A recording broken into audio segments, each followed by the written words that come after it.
Hi, thanks for joining us today and welcome to Out of the Cloud, where we take IT and technology topics and break them down for the everyday business owner.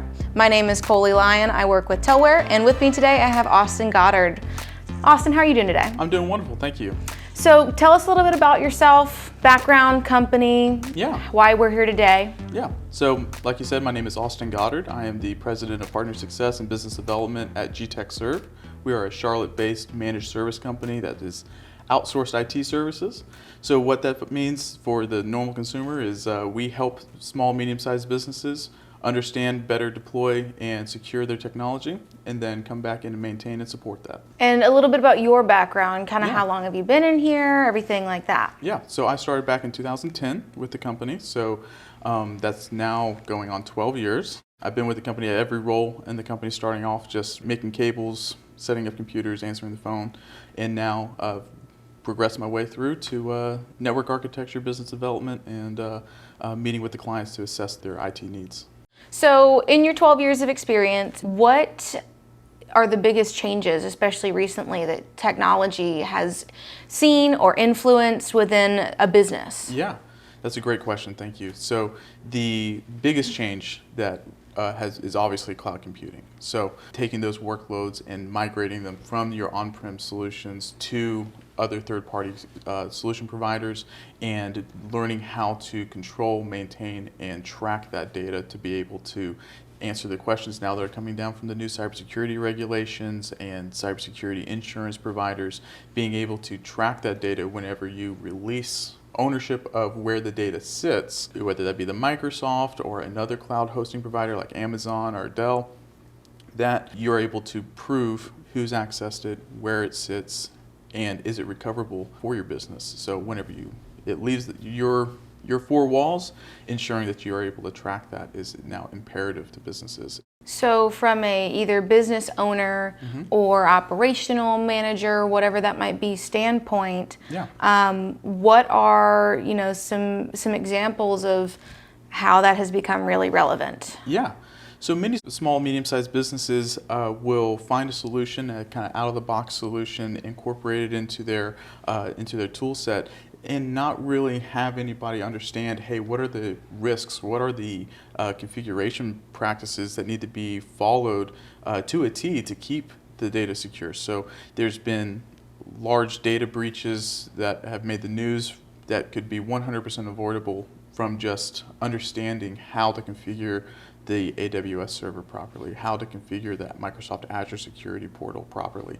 So being able to find these off-the-shelf, very cost-effective cloud solutions, but then having whether it be a team member or a partner like gTECHserv that really understands how to deploy and maintain those environments is incredibly important in today's market. So other than an overview, what's the why behind the need for security today for a business owner or manager or anything like that? Yes, so every device that we have is becoming, if it's not already connected to the internet, somebody's out there making a version of it that's going to be connected to the internet, whether it be your refrigerator to your computer and cell phone, obviously.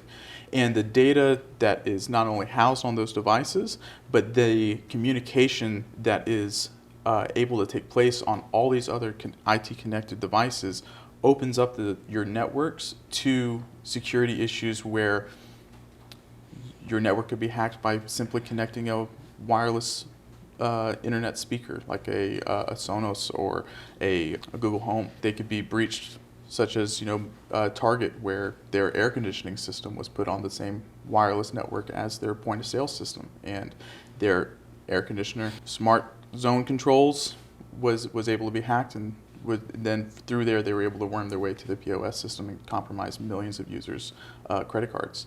So ensuring and knowing and tracking everything that goes onto a network, and then knowing and tracking where all your data sits, that if you're allowing end users to have corporate email on their cell phone or their personal tablet, or even that company tablet that you're providing somebody, being able to know exactly what data is on there, separate that data, delete that data, and then prove back to whether it be a regulatory body for HIPAA or ISO, that you're able to prove that yes, we did in fact wipe this data, recover all this data. So, what are some common red flags that you see being more technology oriented when you go into a customer Yeah. and, everything that comes into that? I would say the biggest red flag is consumer level products. Being able to go down to the electronics store and grab a switch or a laptop or a desktop in a time of crisis is great, but not having enterprise class equipment that enables additional features such as a layer 2 and layer 3 switching, where you're able to separate your IT and your OT side into different networks, meaning that if your OT side, your operational technology, if you're a manufacturing plant, that would be your hydraulic presses or your CNC machines or those types of things that are running your plant, opposed to your IT side, which is your billing, your HR, your accounts receivable. Your IT side and your OT side need to be able to be separated, but at the same time, they need to be able to communicate to each other, because that CNC machine might have the drawing file that resides on your server or in a cloud service that needs to be able to communicate. But being able to separate them, that if your IT side, if somebody is sitting in the HR department and misclicks your email, that virus is not able to worm its way over into that potentially multi-million-dollar piece of manufacturing equipment. And understanding that consumer level products like that you buy off the shelf do not have those levels of complexity or security built into them, and you need enterprise class equipment. So that's the number one red flag, is when we see consumer level products in an environment, we know that there's going to be security issues, because they come pre-configured as open books. Okay, so if any of those things are resonating with a business or anything like that, what are some procedures that can be put in place? What are maybe some things that can be done on a now basis versus a long-term basis as well? Right. So we find that many business owners, they got into their specialty, they started their business because they're passionate about one component of, whether they're a CNC or manufacturing machine, a dentist. That's why they started their business. So, and focusing on IT and finding partners is incredibly important, because of it always being an ever-changing target.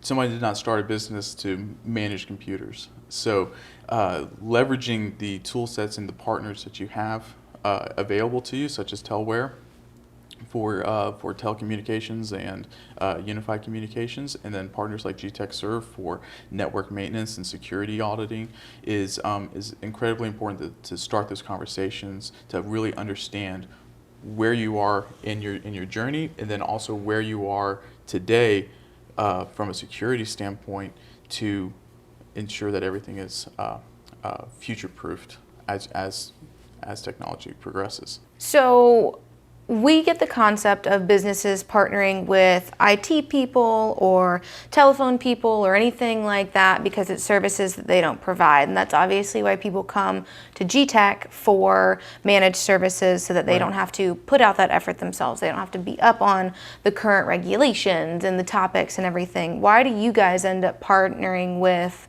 other companies, Telware or anybody else? Absolutely. So with every relationship, with every business, you have to find the people in your circle, in your network, that have the strengths where you're weak, right? So we do an excellent job of assessing a customer's needs, deploying those needs, writing that action plan, maintaining that, keeping up with the cybersecurity, helping them with their cybersecurity insurance.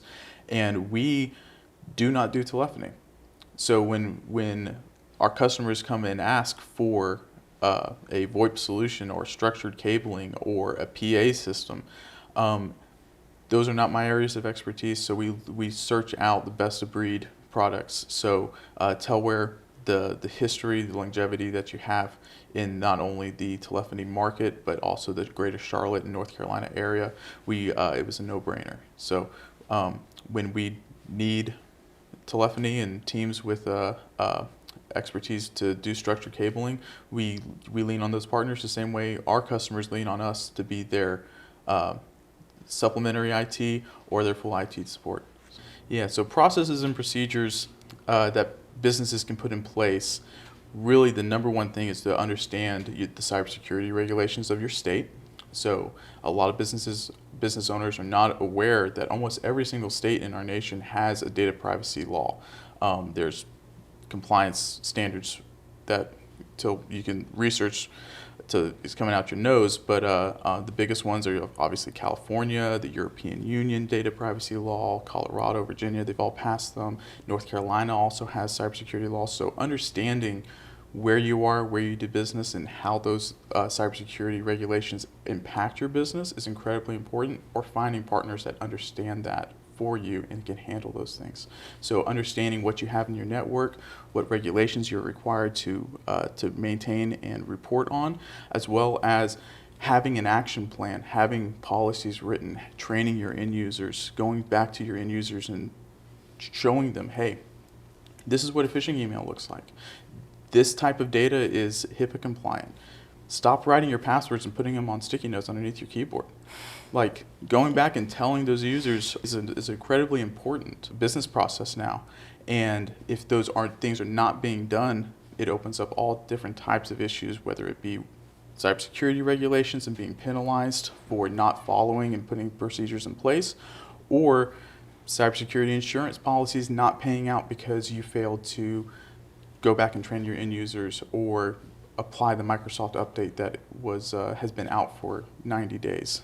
And if you, as a small business owner, cannot confidently sit down in a chair and say, yes, this month, every single computer has all of its Microsoft patches. Every single computer has antivirus and EDR installed on it. Every single computer has an encrypted hard drive, and I have that key, the recovery key.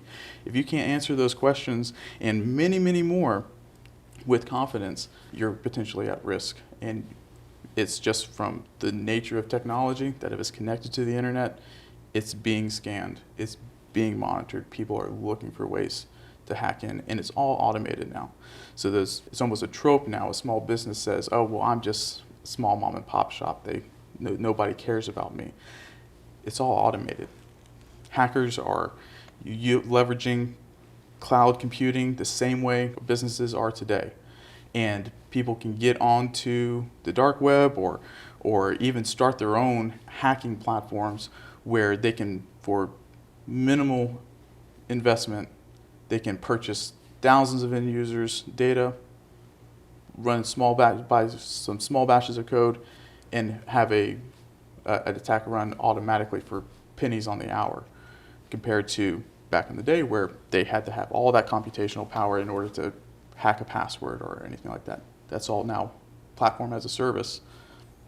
Hackers have access to it. So small businesses, if they're just buying off the shelf products, if they're deploying their Microsoft themselves, if they're not having minimally an annual network assessment to understand what is in their network, what are our security policies, then they are leaving themselves vulnerable to any type of attack. So a follow-up to that, because now I'm interested, you mentioned that North Carolina specifically, since that's where we are, has a cybersecurity policy and requirements that businesses have to comply to. Yeah. Can you go into that a little bit more? Yeah, so first, every state is in the process right now of writing their own cybersecurity laws. Like I said, California already has theirs, and theirs right now is the most stringent. North Carolina, I believe ours is still in the process of through the judicial system, but they do have requirements today depending on the type of data that has been compromised or breached. So, of course, there's HIPAA, which is healthcare, right? There's personal identifiable information, also abbreviated PII, which is information such as your address, your billing zip code, your email address, your username and password, right? Those for non-private information, so that's personal private information is another type of regulated data. PPI, so there's PII and PPI, not to confuse everybody, but depending on those what type of data it is, you could fall into a category that if a certain type of, we'll use ransomware, for example. If ransomware blocks into a network and they have access to PPI or PII information, you're required to notify the North Carolina State Department within 90 days of a breach, provide them your action plan, what happened. If you pay a ransom, regardless, you have to notify the State Department, the North Carolina State Department, and Attorney General, letting them know that you have paid money to a criminal organization. There's legislation right now whether or not that it will even become, whether or not we're going to be allowed to even do that anymore as a business. So understanding those cybersecurity regulations is incredibly important. And because there's going to be riders already, they're already coming out with riders for federal contracts to be, it's the new CMMC 2.0 cybersecurity regulations. Businesses, it's going to become a competitive edge.